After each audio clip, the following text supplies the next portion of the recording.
This is the Bat Flip Podcast. Now here's your host, Damien, David, and Matt.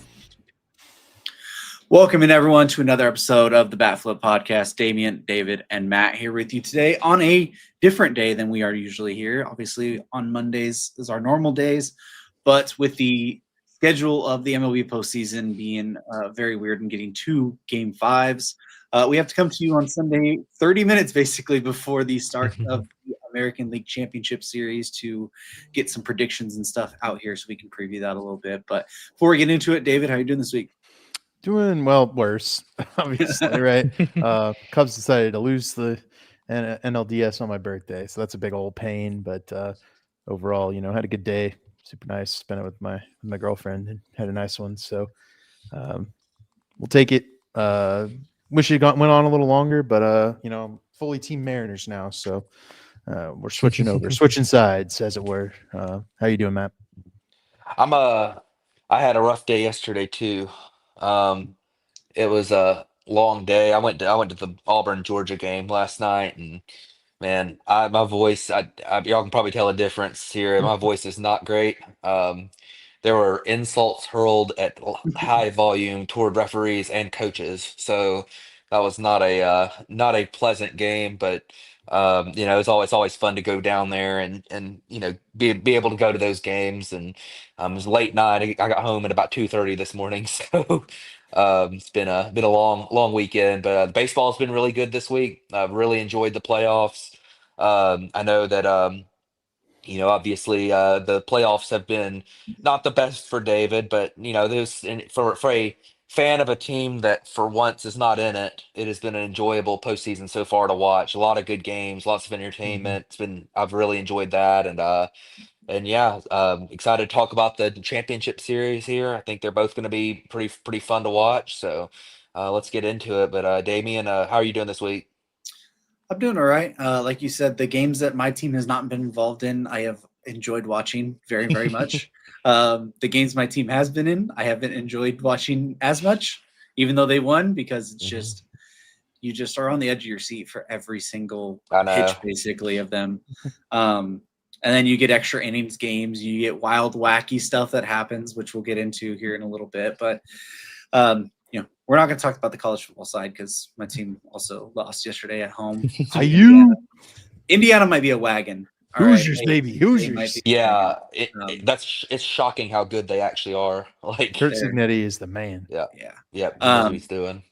If you guys want more college football talk, go to the Thursday episode of the Bat Flip College Football Show with Hank, Adam, Cooper. They've been doing a good job knocking those out over there. So I've been in the chat with them. They already have a bunch of topics lined up for this week because boy, James Franklin got fired too. So they will be all over that. But let's jump to let's jump to the AL side first. So they got about 30 minutes until first pitch there. So let's run through the division series of those real quick and then get to the previewing. But the Toronto Blue Jays went and beat the New York Yankees in 4. Took game 1 10-1. Took game 2 13-7. Took game 3 9-6. Or the Yankees took the game 3 9-6. Sorry, and then Toronto took game 4 5-2.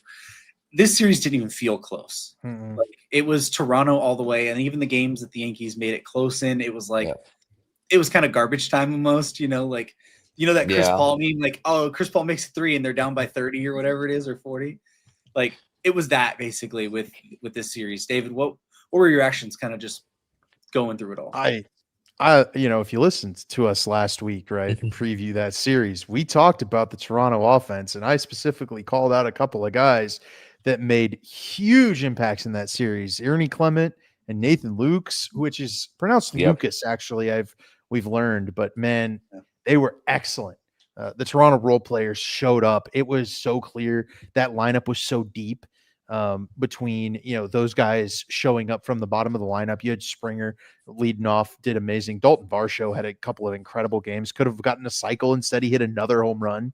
Like it was just a couple of monster games from that Toronto offense. And we talked about how the pitching was the worry for Toronto. The pitching showed up too. I mean, how about Trey Savage, right? Yeah, dominated the Yankees incredible through no hit innings. He never gave up a hit. They pulled him with no hits. Yeah. He just was a monster in that game. They could not touch him. I'm very excited to see what he does against the Cal Raleigh, Julio Rodriguez, Seattle Mariners here. But I mean, for a young guy drafted last, Spoiler alert. Trey Savage, he might be, one of the next guys on this list of really good starting pitching that we've seen. Yeah. Matt? Yeah, I thought that just the Blue Jays power was there. I mean, Vlad Jr. was a guy that Yeah. coming into the season, it was kind of like, the talent's still there. You're just not sure about him. He wasn't great last year, and this year he just really took a step back toward that form of, I believe it's 2021 when he finished runner-up MVP. He just took a step back toward that form, and I thought it was a really impressive series for him. Obviously, hit, 3 home runs, I think. Drove in a bunch more. You mentioned Nathan Lucas. He had the game-winning hit in Game 4, the clinching game. And the Yankees did have opportunities in that Game 4. They loaded the bases a couple times. They had the tying run up several times. Had a chance to get back in that game, and and that game was close late, and then Jazz Chisholm made the error that kind of blew that game open. So, if the Yankees win Game 4, you never know what might happen. That it's just Game 1 and 2, man. The Blue Jays just jumped on them, and that stadium in Toronto and Rogers Center, it is rocking during the playoffs every time. I don't know what it is about that place. 'Cause, the Blue Jays have wonderful fans, but it's not a place that you would just consider like a huge baseball place. It's not like, you would think of like Boston with Fenway or something, or Wrigley or wherever. It's just like, you don't really consider that a huge baseball market and everything, but their fans bring it in the postseason. They always have. And yeah, I thought it was really impressed with the Blue Jays. You mentioned Trey Savage. That was an incredible game he pitched.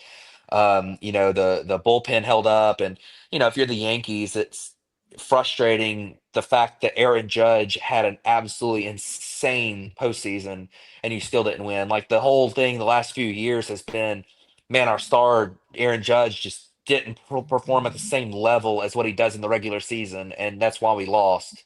But this was like one of the best postseasons we've ever seen a player have. What Aaron Judge did in this Yeah. series and in this postseason, and it's just kind of the thing about the Yankees all year has been the depth in that order. You get down to the bottom of that order, and you got, you're looking at, guys like Anthony Volpe, who just, I think he went like 1 for 15 in that series or something. Like you're looking at, you've got Trent Grisham was hitting leadoff, and Trent Grisham had a great year, and he's a good player. But if you're the Yankees, that's kind of, especially when you're facing lefties at times, like that's not the guy you necessarily want to be hitting leadoff for the Yankees. And it's just it was an interesting series. I thought and then the Yankees bullpen just didn't pan out quite like they were hoping to this year either.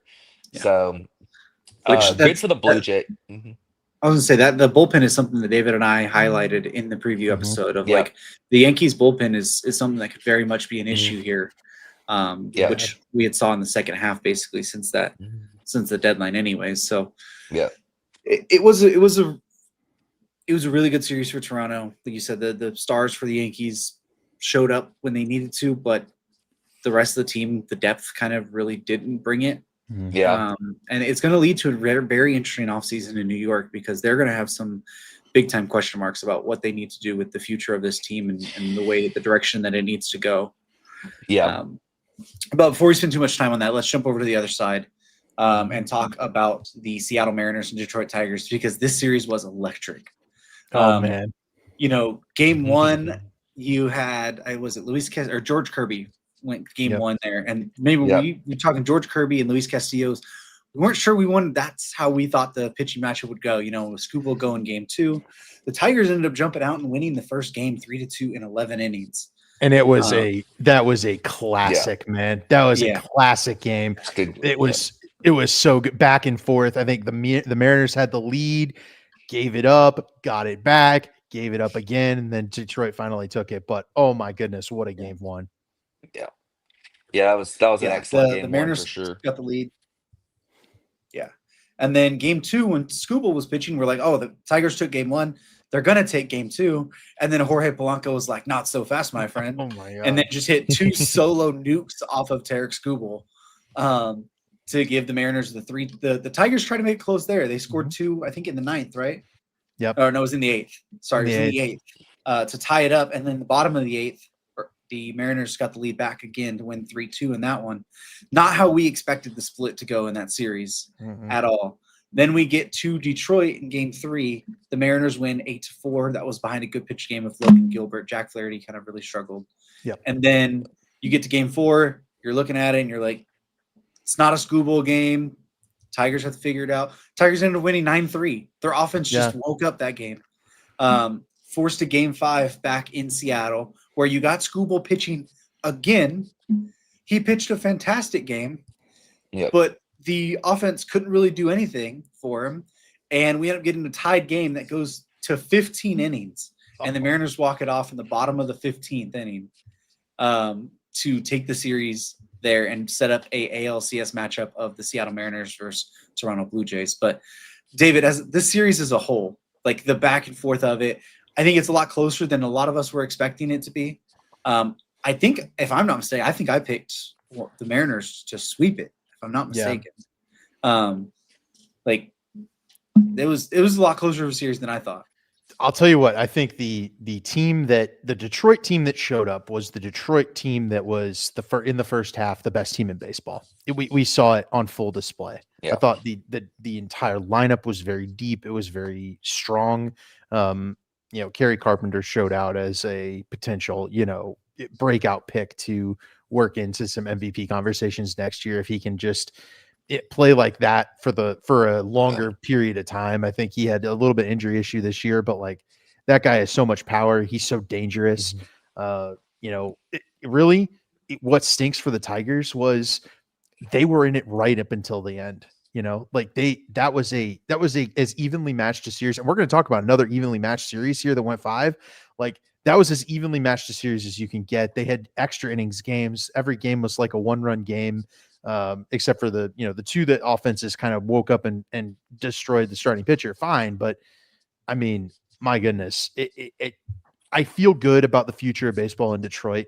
I think Detroit fans are disappointed. This team was good, but they really have a bright future. You look at the prospects they have coming up and as ammunition. Like, I feel like this is just the beginning for Detroit.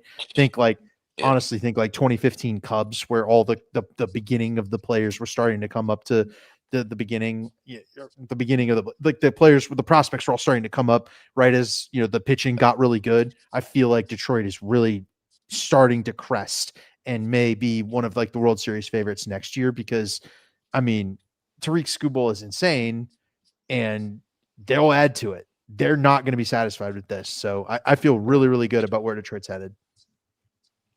Yeah, I'm with you. That was a really interesting series. I think you hit on a lot of the good points there. I think the one thing that maybe we haven't talked about yet is just kind of, how game 5 went and some of the decisions that were made in game 5. I thought it was really interesting. I thought both managers did a tremendous job in game 5 with the pitching decisions coming down the stretch. Like they did a wonderful job.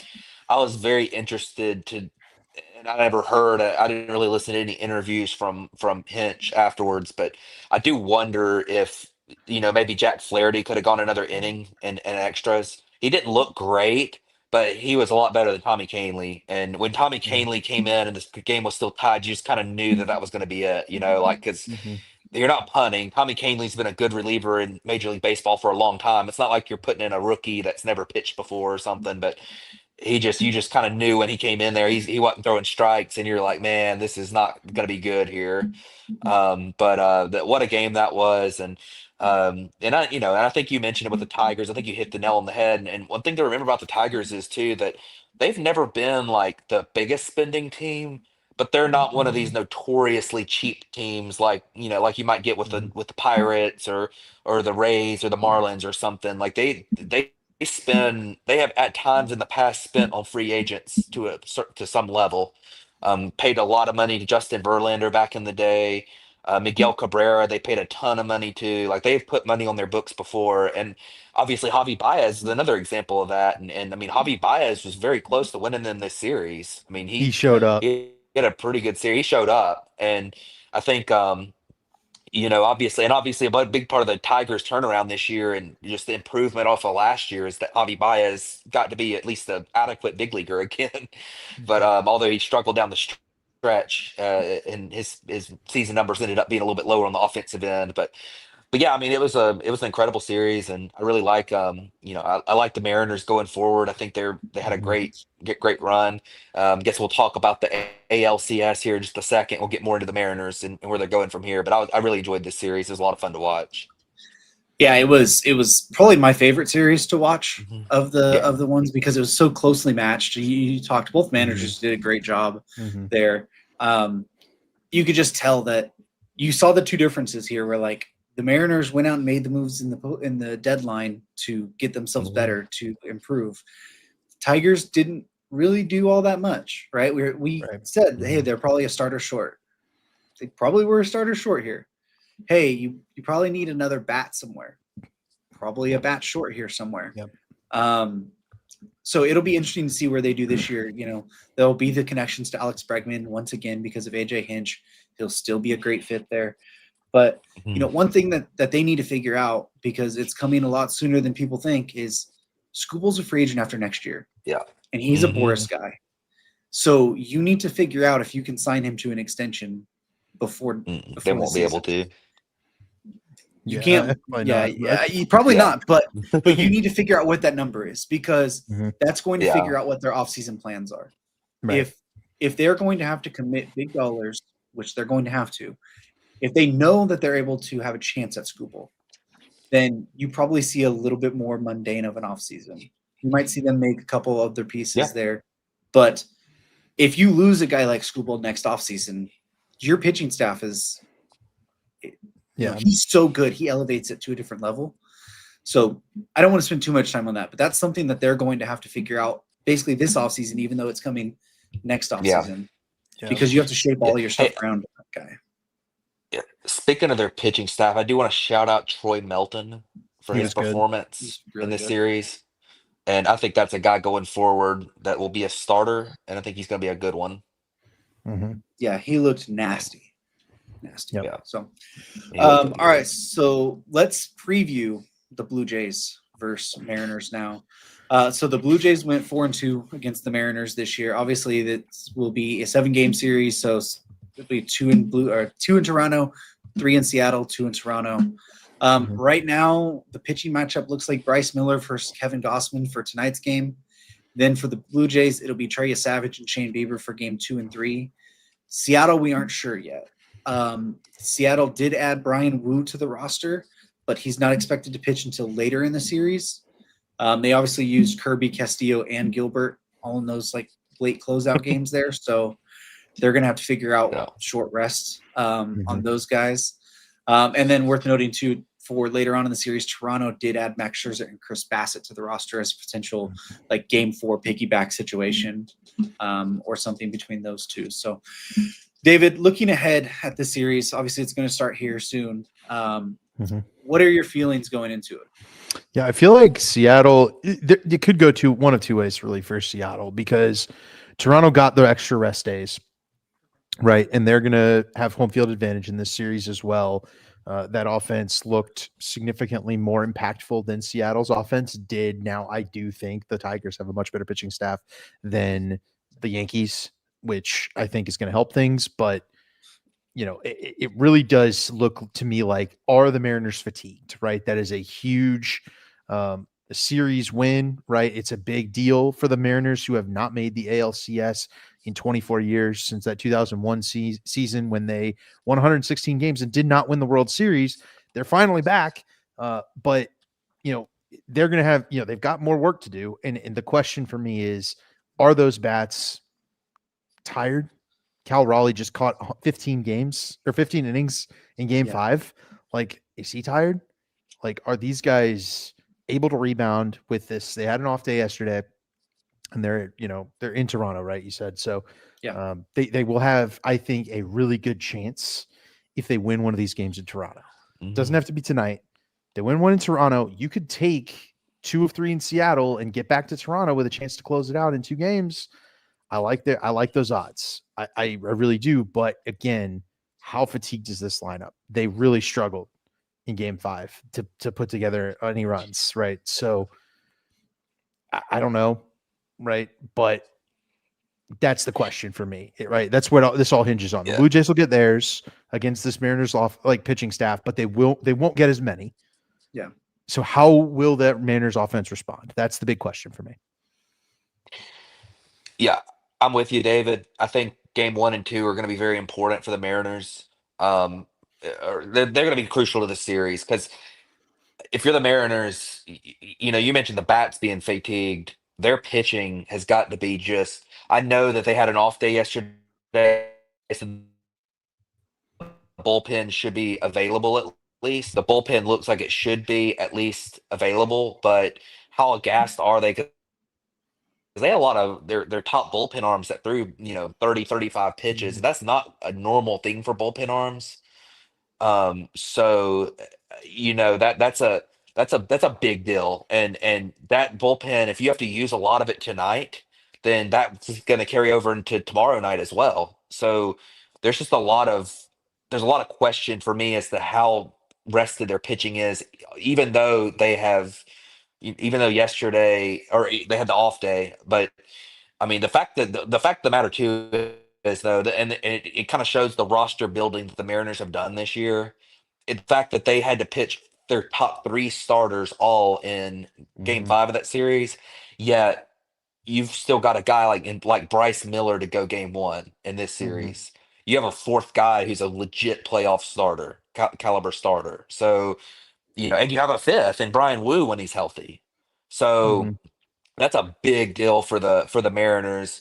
And I do think that tomorrow, I think Logan Gilbert maybe is the guy that could go. Probably. Because whoever, because whoever pitched before, because I think Castillo pitched Game 4, right? Yeah, I think so. Wait, So no. so I think Gilbert pitched I thought Gilbert Miller pitched pitched Game game 4. 3.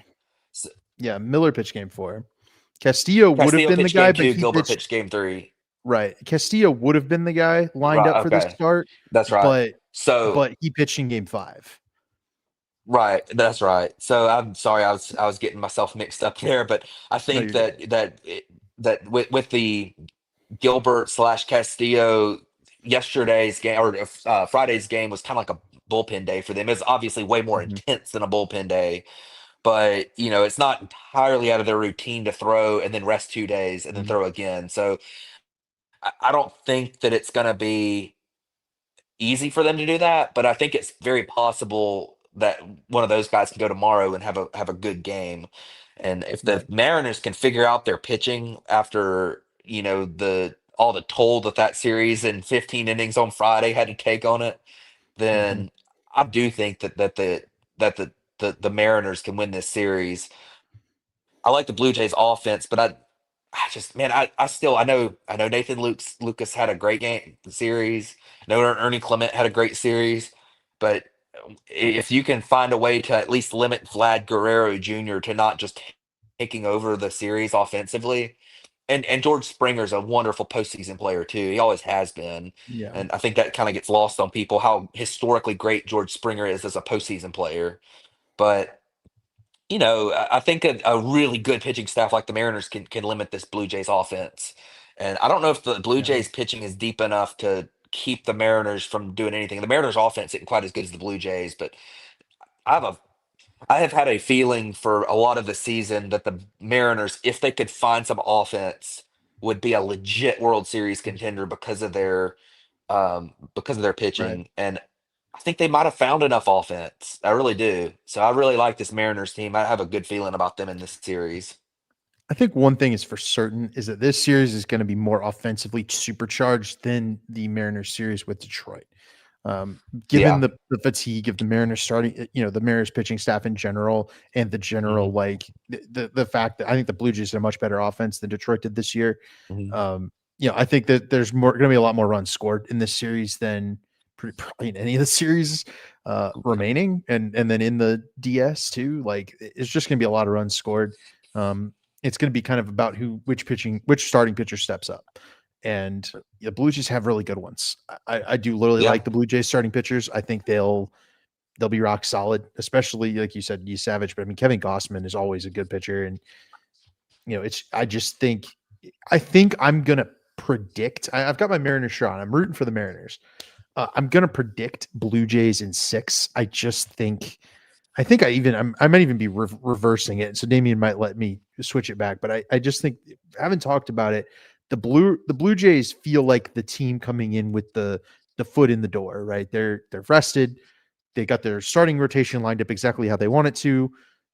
It feels like that's the team that's going to be difficult to beat. And the Mariners are going to be underdogs to some extent. And that'll be the tough thing to reckon with. I will be rooting for the Mariners, but I will not be upset if the Blue Jays win. The Blue Jays and Mariners are on 2 of the longer streaks. Blue Jays haven't won a World Series since 1993. Mariners haven't made it to the have never made it to the World Series, and have last made it to the Championship Series in 2001. So long stretches for the American League here. These 2 representatives are awesome. They're great teams. I'm excited to see one of these teams in the World Series. The series should be electric. I'll even, I'll stick with whatever my pick was. Damien, do you remember what my pick was for the AL series? Now that you're back, so that you don't have to change the graphic. You didn't say one yet. You hadn't told me. Oh, I didn't tell you yet. All right, Blue Jays in 6 will be my prediction for this one. Cool. Yeah, and he's not mad at me. I guess I didn't make my prediction yet. I talked about it a little bit, but I think my prediction is going to be the Mariners win it in 7. Nice. I think I'm going to go Blue Jays in 6 as well. I think they're just going to have too much offensive firepower there. I think that's going to be the key matches, the Seattle starters versus the Blue Jays offense. And I just think the Mariners put all of their chips into that basket to win, which you have to do. But I feel like their starters are going to be a little bit spent here. So whether or not that fatigue can be held off for the time being is in Seattle in general. Huge key. Okay, so let's jump over to talking about the National League side now, and we'll start with which one do you want to start with, Matt? Well, I'm not going to ask David. I want to start with the Philadelphia Phillies. All right. So that series was Phillies versus Dodgers, obviously. Game 1, the Dodgers took 5-3 in Philadelphia. Christopher Sanchez pitched a great game that one. Teoscar Hernandez hit a couple homers off Sanchez, or one off Sanchez, one off of Strom, but they took that one. Then game 2, the Dodgers took 4-3, taking both games in Philly. Then they come back for game 3, and this is the Kyle Schwarber, Bryce Harper, Trey Turner wake up game, basically. In game 3, they went off. Philadelphia won 8-2 in that game, and then game 4 went 11 innings. The Dodgers took the win 2-1 there on a brutal mistake by Orion Kirkring. You have to feel for him. Bases were loaded, 2 outs, bottom of the 11th, in Dodger Stadium, and it's a dribbler right back to him. He misplays it initially, and when he picks the ball up, Ha-Seong Kim is 30 feet from home plate.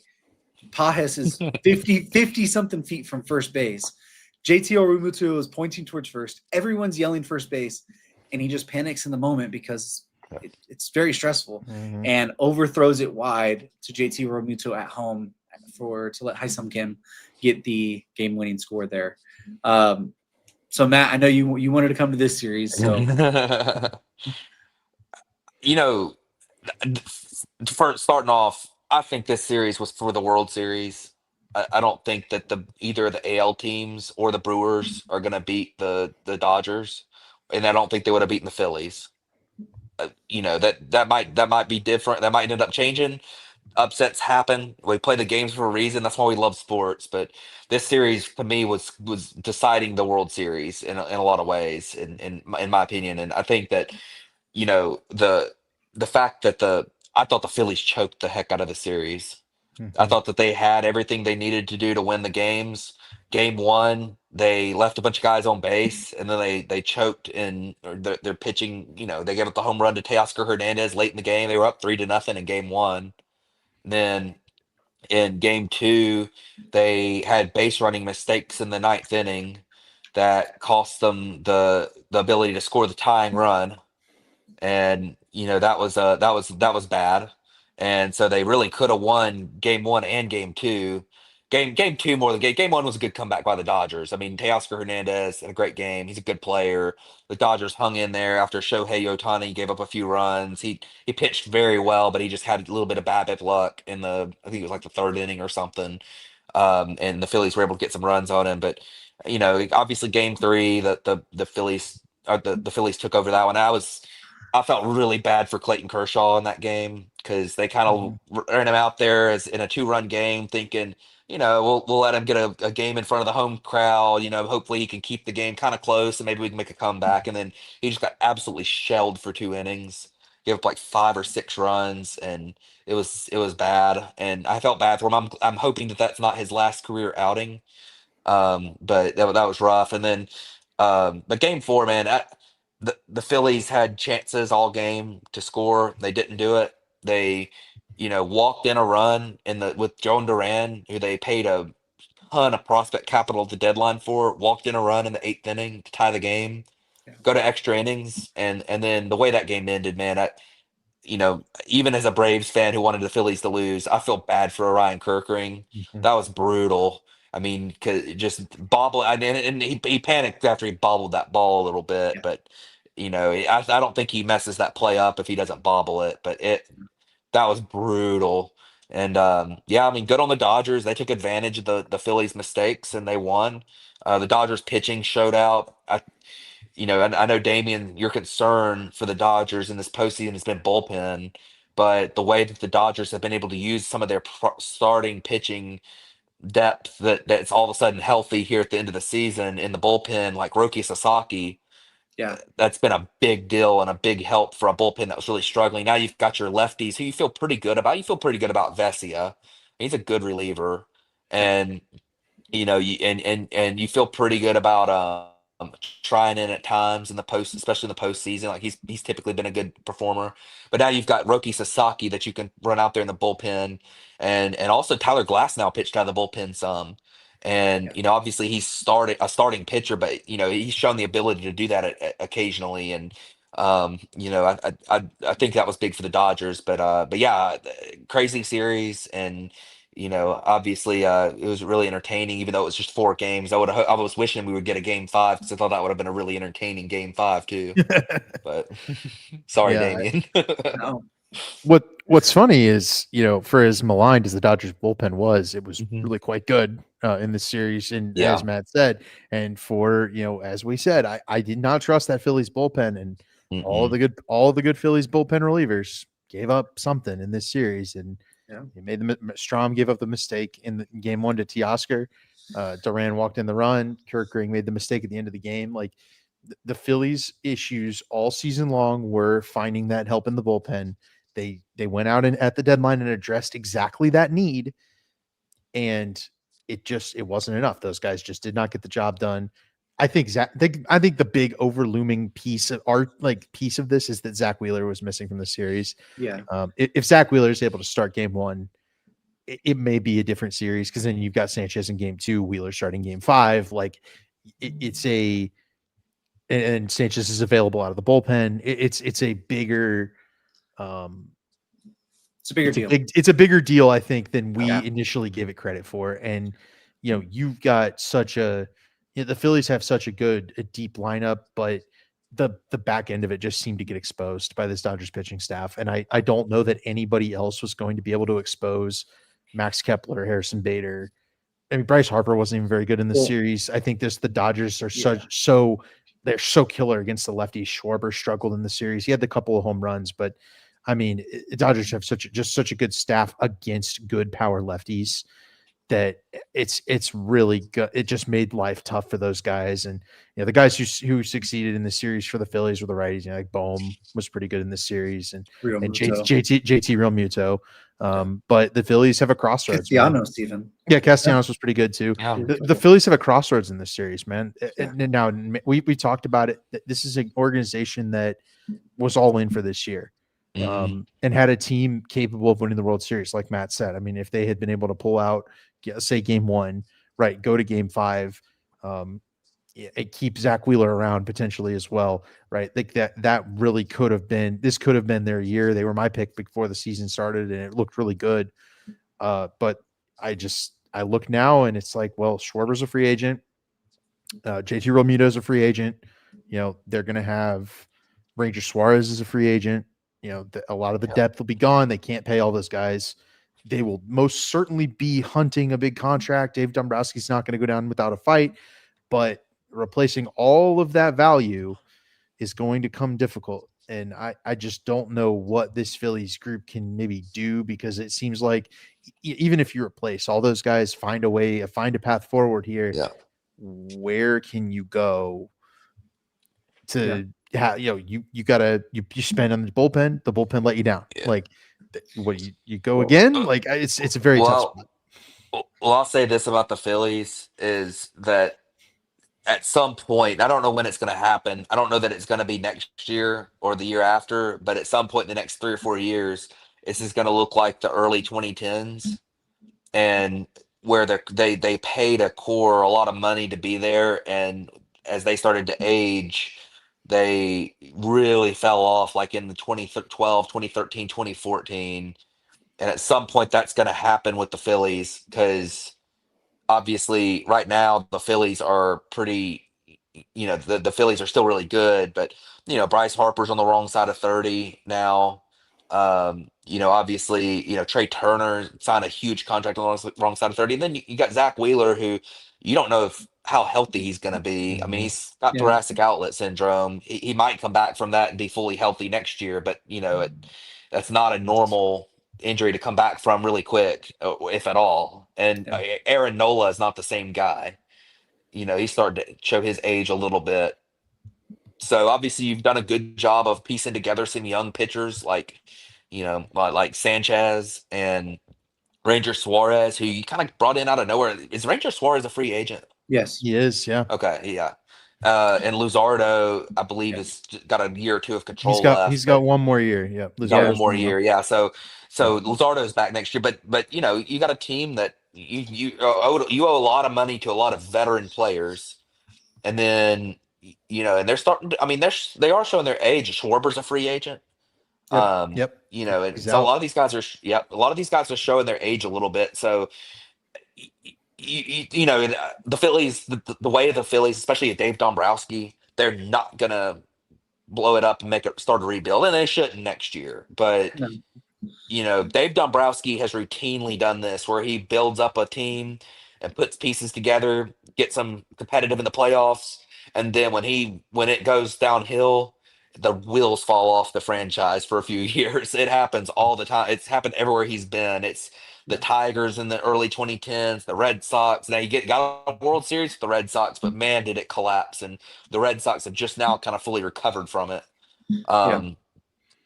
He's gonna. The Philly, that they need to figure some things out in that organization to really be able to sustain this run they've been on the last couple of years. Mm-hmm. Yeah, what I will say, they do have some young pieces coming too. Like you do have Aiden Miller, you do have JP Crawford, you do have Andrew Painter. Like they're going to have some young pieces that can help do some, replenish some of that depth that they might be losing on. That's going to be pretty cheap. So. Yeah, well, you got to wonder about with them too, like the pitching, like Andrew Painter, how much he's been injured. I mean, and they're not real deep in their farm system either. But we'll see. Especially not after trading for Duran. Yeah. Andrew Painter had a 5.2 ERA in the minors last season. Yeah, I just don't know if you can count on that guy. And the Phillies are in such a. That's why I call it a crossroads, because there's really two ways out of this, right? You have to draft really well. I feel like Gage Wood is a really, really interesting pick. Last season, I feel like he may be a guy we're talking about as a MLB guy before Andrew Painter even. Like he could just move really fast and be really successful. He already had a good start to his career. But they also could take those four guys we just talked about and move them and go and just trade for another, 1 to 2 years of whoever and say, hey, these are our 1 to 2 years, right? We may still have Zach Wheeler, but let's just go for it. Or you spend out of it, right? You just pay up the big bucks. Yeah. Those are kind of your two ways out of this, because they're not going to rebuild, especially not while they have the talent locked up that they do. And while it's still, talent, Bryce Harper, Trey Turner, like you're taking those guys, but it's going to be a very, very interesting offseason for the Philadelphia Phillies. Yeah. So let's jump over to talking about the Cubs versus Brewers. No, let's not. Yeah. Game one, the Brewers jumped out really fast off of off Matthew Boyd, who they started on 3 days rest, Oh my to take that game 9-3. Then they took game two 7-3 off of that was Shota Imanaga started that one, right? Or they did It was an opener. Yeah, for him, and it was then an opener, and then and then game. Oh no, two, he opened. No, he pitched. He just Did got he? blown. Oh out. yeah. Game three, the Cubs won 4-3.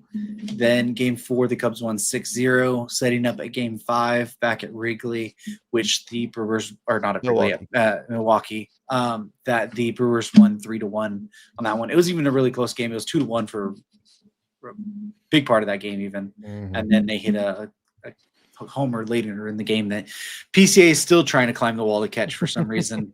Man gives 100% even when 100% ain't nowhere near enough. Not only did he do it once in this series, he did it He did it twice. That man wanted to That was funny. rob one. He Yeah. he wanted to rob That the wrong was- ones. that was good. It's all right. Yeah. So David, as our resident Cubs fan here, take us through this one. I maintain that the Cubs were a Cade Horton coughing fit broken rib away from winning this series.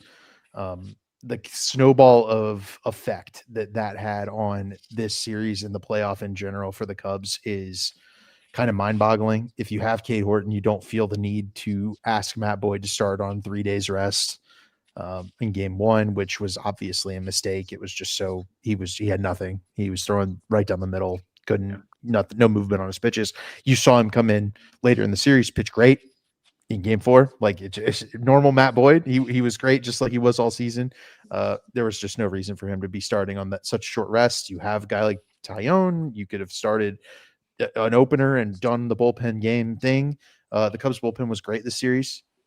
Thought they did a wonderful job. The group of guys they had, it just cobbled together. I mean, what a job by Jed Hoyer. Just about all of them were either very cheap 1-year contracts or like off the scrap heap guys. And Drew Pomeranz was incredible. Yeah. Like for the first, he's first time he's been pitching since like 2021, and he just had a lights out year, and then was lights out in the playoffs. Brad Keller was great. He obviously had a couple of innings without so much command, but I mean, all year he was good, and then a lot of those innings in the playoffs are really good too. And Thielbar was a great signing. I just felt great about the bullpen. Offense was fine. Michael Busch had a wonderful series. Unfortunately, though, the Cubs still lost the trade. They lost the trade. Even despite Michael Busch leading off with multiple home runs, Nico Horner was incredible. But this team just didn't quite have enough. I felt like this was as evenly matched as the Mariners Tigers series, maybe slightly less so. But because of that decision to kind of punt game one effectively is what it ended up being. You're playing from behind the whole way. And every game felt like a coin flip after that. They ultimately don't even go to Shota Imanaga in game five. It's really tough when a guy just gives up home run after home run every start. Like it makes things very difficult on your pitching staff. You just can't trust that guy. It was cool. Like Jameson Tyone had a really nice playoffs. Felt like he gained some trust back from the fan base and from the organization. He'll probably be back next year. Like I like where the Cubs are. I'm disappointed in the results. I will not, under any circumstances, hand it to the Brewers. I felt like the Cubs lost this one by starting Boyd in game one, and it just that was the big pivotal moment. It felt like even game five, right? It was so close all the way through. They missed on some key at bats. Kyle Tucker did not come through in the 6th inning. Very, very disappointing. But they're like, I'm at the point of like, I think that pitching decision in game one set the tone for the series, and good on the Cubs to make it for 5, take it to 5 games and play really hard all the way through. Yeah. When the Cubs got to game 3 and the Brewers loaded the bases in the 1st inning with like 1 out or something, I was like, this series ain't gonna last long. And then they took it to 5. Mm-hmm. But yeah, I thought it was an entertaining series. I mean, obviously game 1 and 2 was just, I mean, especially game 1, the Brewers just shelled Matt Boyd and all the bullpen arms. Then in game 2, Imanaga just, I mean, you when you came into the season for the Cubs, the expectation that they had was that Imanaga was going to be the guy he was last year. And there's just been some caution flags in his profile for when he was in Japan, and then last year too. Although he was great last year, don't get me wrong, he had a great Mhm. year. He was Yep. fantastic, but there have been red flags in his profile to where you just don't know how long he's going to be able to keep this up with getting swing and miss on a 91-mile-an-hour fastball and then a Yeah. splitter, and it's like the home run started to fly because he still does get swing and miss on that fastball, Mhm. but when it gets hit, that thing Yeah. flies. And Yeah. and he doesn't really have a great slider. He's got that splitter, but it's game two. That was kind of the pivotal thing because game one, you kind of knew you were going to be in a little bit of trouble because of the um you were going to be in a little bit of trouble because of the pitching, having to pitch game three against the Padres. Quick turnaround. Don't know who you're going to start. So obviously Boyd wasn't the right decision, but you it was an aggressive decision, thinking that maybe he can pitch on 3 days rest and give his 3 or 4 innings and do well. But once that didn't work, it didn't work. But game two, Imanaga getting blown up after they were up 3-0 in the first inning. Mhm. That was Yeah. kind of a That. pivotal point in the series to me. Yeah. If you just have Imanaga come out and just have an okay game, you probably win that game up 3-0 in the first inning. But maybe if you even shut down that first inning, you might win that game. But Right. and then the Cubs obviously in game three and four played really well at home. And then, I mean, last night it was just, I mean, it's two evenly matched teams. Anytime the Brewers get into a desperation situation where you're having to run out a ton of bullpen arms, the Yeah. Brewers They. have an advantage in all those types of series because they always Mhm. bring in tons of bullpen arms. I mean, didn't the Brewers start their closer yesterday? Yeah. Like, I mean, Yep. it's just, Because Bush I mean, had killed him in the first. The Cubs scored a run yeah, in the first in all four of the first four games, and the yep, Brewers were like, "No, we're not letting that happen yep, again." So yep. So that was the Brewers' plan was better for this series. You know, I wasn't pulling for either team, but watching Craig Counsell get out managed by the Brewers manager was kind of funny I mean, to me. I I mean, I'm I feel sorry. very I feel very strongly that Craig Counsell did not do anything wrong in this series. I think he did a fine Well, job. but I mean, But he didn't have to start Matt Boyd on 3 days that, rest. they meant they said, "Oh, it's an organizational decision." I don't think that you can Okay, pin that on Craig whatever. Counsell from, but But yeah, fair enough. You would they know more than me they've about the Cubs, they've but trust me, there was plenty of scrutiny on that one, and they kind of all came together and yeah, said, "Hey, we made this call all together. It was the wrong call, but it was made all yeah, together." yeah. No, I gotcha. So, But yeah, I mean, evenly matched series. We knew these teams were evenly matched. They've been evenly matched all season except for the yeah, stretch of 2 weeks where the Brewers just went absolutely crazy. yeah, I literally. mean, They were yep. 10 and I mean, 10. it They were was 10 and 10 against one another all year. yep, yep. Cubs I and mean, Brewers. it was a good series. So, um, Uh, I do want to note the Brewers hit a ton of home runs. yep, We said the team that hit more home runs would win. The Cubs hit a ton of home runs. Brewers hit more. It's yeah, just, you yeah. The can't. ball was What do flying in you? that What are you gonna? series. What are you gonna do when Andrew Vaughn just keeps on homering on Yeah. pitches like 3 or 4 inches off the inside part of the plate? You just.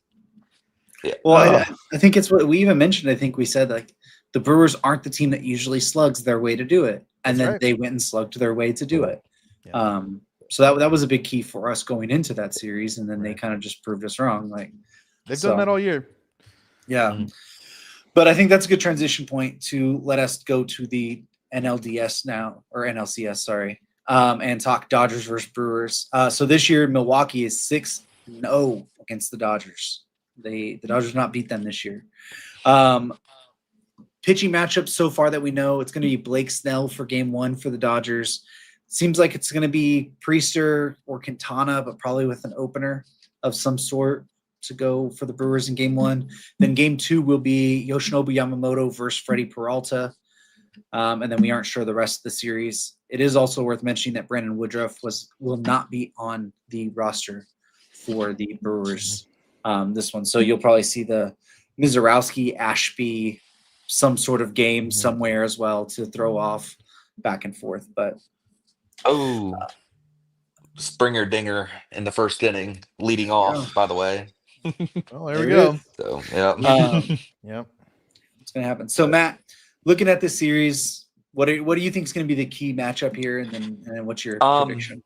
so my prediction is that the less Quinn Priester pitches in this series, the better for the Brewers because he He did was not look bad. ready for. Yeah, he did not look ready for that. He had a great year. Don't mean to hate on Quinn Priester. Great story that he left the Pirates and went to the Brewers and all of a sudden kind of figured it out. But man, he was bad in that game 3 with against the Cubs. So, but yeah, I mean, the thing that I question with the Brewers is the depth of your starting pitching. You've got a great bullpen, so you really just need somebody to get you through 3 or 4 innings. But the Dodgers have so much firepower offensively that if you have 3 or 4 just kind of meh innings from your pitching staff, you're going to be down 6-0. I Mhm. mean, so the Brewers. I mean, if Freddie Peralta is good, like he's Yep. really good, but outside of Freddie Peralta, I would definitely try to start openers to get through that Shohei Ohtani, Mookie Betts, Freddie Freeman, Teoscar Hernandez group at the top of the order. And I mean, you got. I mean, it's going to be tough. The Brewers are going to have to score off of these superstar starters that the Dodgers finally have healthy in order to win this series. They're going to have to find a way to scratch 3 or 4 runs off against Yamamoto, or keep the game 0-0 till the bullpens get in there or something. But I just don't think the Brewers starting pitching is going to be able to do that. I think the Brewers are going to be playing from behind a lot in this series. And if the Dodgers are the key to me is if the Dodgers are able to continue to utilize some of their starters in the bullpen, like Roki Sasaki, if he's going to continue to pitch well in the bullpen, and they're able to utilize a Tyler Glass now in one of these first couple of games in the bullpen if they get into a tight spot, and then the guys who you can kind of trust in their bullpen, like I mentioned earlier, Vesia, maybe Blake China, and some of these guys, like if they could do that, I think the Dodgers are going to win a series easily. I would not be surprised if it's over in 5 games. Yeah. So I was going to pick the Dodgers to just annihilate whoever made it through the series, whether it was the Cubs or not. Mhm. At the end of the day, we talked about the fatigue from the Mariners going into this Blue Jays series, and it felt like the Blue Jays would be the more rested team. The Dodgers are unequivocally the more rested team. The Brewers threw and the Cubs both threw absolutely everything at winning those last couple of games. Yeah. Every pitcher has thrown for those teams quite a lot in this postseason. They do not have a lot of time to rest. The Dodgers had a couple extra days to rest. I think that is already the difference in the series. Not to mention, I trust the Dodgers stars a lot more than I trust the Brewers stars. William Contreras and Jackson Chorio had good starts right against the Cubs, but the Cubs, I think, have like 2 guys who throw like 97. The Dodgers' whole entire roster throws 97 plus. I think it's going to be a absolute slaughter. I would have said it's going to be an absolute slaughter had the Cubs pulled out Game 5, but the Dodgers are the much better team built for the postseason. I do not believe this Brewers team can make it happen. They are obviously 6-0 against the Dodgers, but it's like we said, right? The Cubs and the were like the only team that could actually handle the Brewers. Every other team just kind of folded for some reason in the regular season. But I think now that the wick is turned up, I think now that the Dodgers have figured out how to manage that bullpen, brought Rogi Sasaki into the fold, covered up that one weakness that we've talked about. I don't think this is going to be remotely close. I think that the lineup of the Dodgers, the experience of that group, the Brewers were, celebrating with like the L flag, it felt like almost that was their World Series, right? They wanted to knock the Cubs out in the playoffs. Like, all right, cool. I think they have no shot in this, and I'll stake it on it. Like, I think the Dodgers in 4, it's not close, and they move on to go defend the World Series championship against either the Blue Jays or the Mariners. I'm gonna pick the Dodgers, obviously. No way. But I do think it's a little bit of a closer series than what you guys are maybe portraying it at the moment to be. I think Freddie Peralta is going to win that game. He has notoriously handled the Dodgers very well. Even this Dodgers team over the past couple years, he's handled them pretty well. We were making jokes about Quinn Priester. Quinn Priester's one game against the Dodgers this year, He had 6 shutout innings with 10 strikeouts. Just dominated them too, right? Jacob Mizrowski just dominated them too. Like the Brewers are a very good team. They were obviously the best team in the National League. Yeah. That's why they have that. I think I kind of downplayed what I thought their offense would do in the Cubs series going into it, and they kind of proved me wrong in that. So I think they're going to have a little bit more offensive power than what we're maybe thinking. Obviously, the Dodgers did a decent job against the Phillies. They could obviously do that again, but I think there's just something about it that the Brewers are going to have a little bit better offense. I think it's going to be 6. I'm going to pick LA in 6 here. I think basically the Brewers are able to steal. They win one of the Peralta games, and they're able to steal one of the other ones somehow, some way in a close game there. So, I think I said Blue Jays. So I say Dodgers Blue Jays World Series is what I'm planning up for. That's what I've got as well. So Yeah, I had the opposite for the AL, but yeah, you have a Dodgers Mariners.